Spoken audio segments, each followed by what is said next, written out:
Olá pessoal, tudo bem? Estamos em mais um episódio da nossa série Bíblia Todo Dia e hoje estudaremos os capítulos 13 e 14 do livro de Atos. Curte esse vídeo, compartilha, usa a nossa hashtag Bíblia Todo Dia e entra no site pastoredilson.com para se associar ao Maximize e se tornar um parceiro patrocinador desse projeto.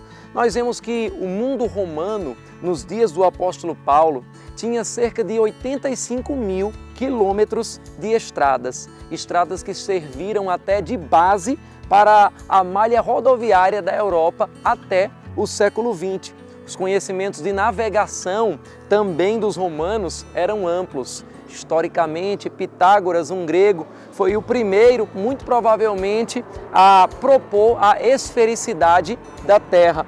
Nós vemos que os cristãos daqueles dias, especialmente a partir de Antioquia, souberam usar bem da ciência e do urbanismo dos seus tempos para promover o Evangelho pelo mundo conhecido. A Bíblia diz no capítulo 13 e versículos 1 a 2 de Atos: na igreja de Antioquia havia profetas e mestres, Barnabé, Simeão, chamado Níger, Lúcio de Cirene, Manaém, que fora criado com Herodes o tetrarca, e Saulo.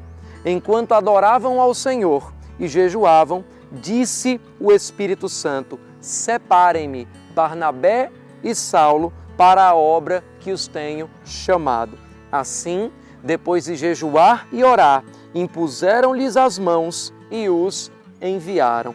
Perceba a pluralidade na liderança de Antioquia. Simão era um negro, inclusive esse era o seu apelido, é o que Níger significa.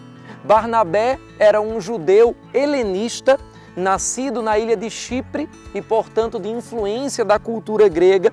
Acredita-se que Lúcio provavelmente se tornou o primeiro bispo de Cirene, como nós vemos nesse versículo, que é a atual Líbia, no norte da África, e Manaém era um homem influente na política naqueles dias, porque estava vinculado à família de Herodes. A igreja estava pronta para se espalhar por todo o mundo.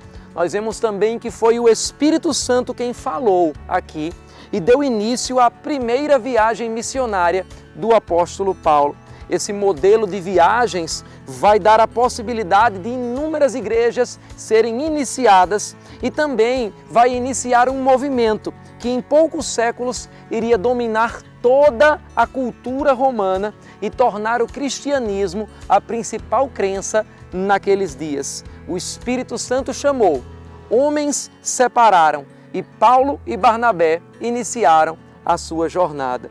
É importante que, ainda nos dias de hoje, estejamos sensíveis a ouvir a voz do Espírito Santo para que ele possa levantar na igreja aqueles que ele quer. Os capítulos 13 e 14 vão cobrir a conhecida primeira viagem missionária do apóstolo Paulo, conforme você vai ver nesse roteiro agora. A Bíblia diz que eles partiram de Antioquia para Chipre, onde a Bíblia relata que um procônsul, um homem muito importante e culto naquela ilha, ouviu a pregação do Evangelho. Mas vemos também que o Evangelho não convenceu aquele homem apenas com argumentos inteligentes. Algo sobrenatural aconteceu sobre o mágico Elimas, que tentava atrapalhar a pregação, e isso serviu como um testemunho naquela cidade. O Evangelho continua hoje sendo o poder de Deus para a salvação de todo aquele que crê.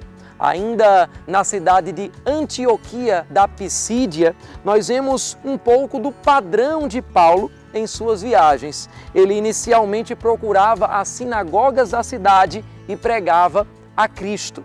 Nós vemos o capítulo 13 e versículos 38 a 39 afirmando: portanto, meus irmãos, quero que saibam que mediante Jesus lhes é proclamado o perdão dos pecados. Por meio dele, todo aquele que crê é justificado de todas as coisas das quais não podiam ser justificados pela lei de Moisés.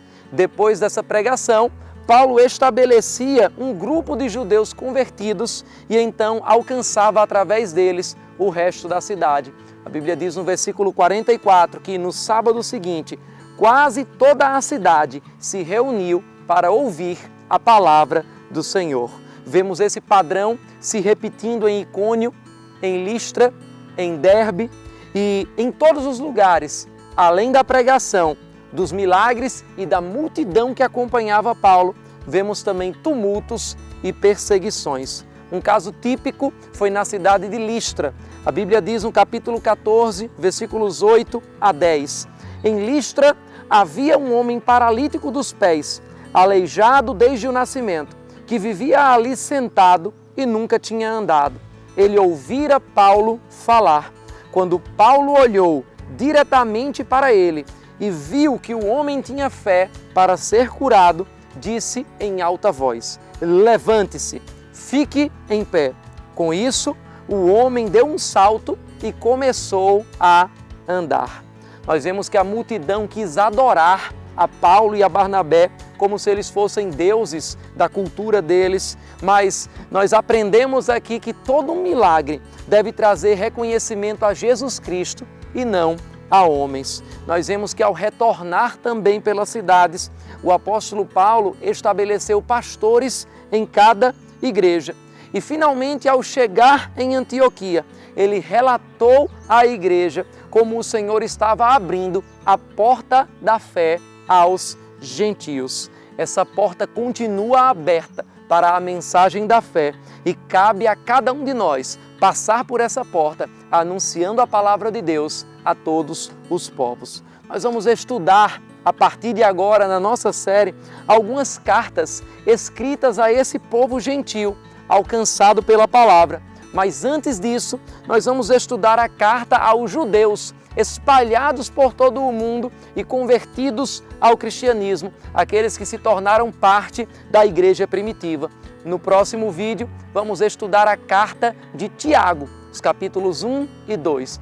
Deixa aqui os seus comentários e até lá!